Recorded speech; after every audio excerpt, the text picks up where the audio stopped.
చివరి దశ డీబీటీ చెల్లింపుల ప్రయత్నంలో ఏపీ ప్రభుత్వం. దానికి సంబంధించిన బ్రేకింగ్ న్యూస్ ఇది. బటన్ నొక్కితే అకౌంట్లలోకి నగదు బదిలీ ప్రక్రియ డీబీటీ. వివిధ పథకాలకు సంబంధించి నగదు బదిలీ పెండింగ్ లో ఉంది. చివరి దశ చెల్లింపుల కోసం ఈసీని అనుమతి కోరింది ప్రభుత్వం.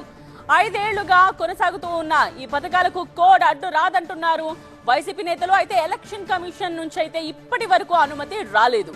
పర్మిషన్ ఇవ్వకుండా టీడీపీ ఒత్తిళ్లున్నాయని వైసీపీ ఆరోపిస్తోంది. పెన్షన్ల తరహాలోనే ఇతర పథకాలను అడ్డుకుంటున్నారంటున్నారు వైసీపీ నేతలు. బీజేపీతో పొత్తు తర్వాత పర్మిషన్ల విషయంలో పరిస్థితులు మారాయంటూ విమర్శలు చేస్తున్నారు.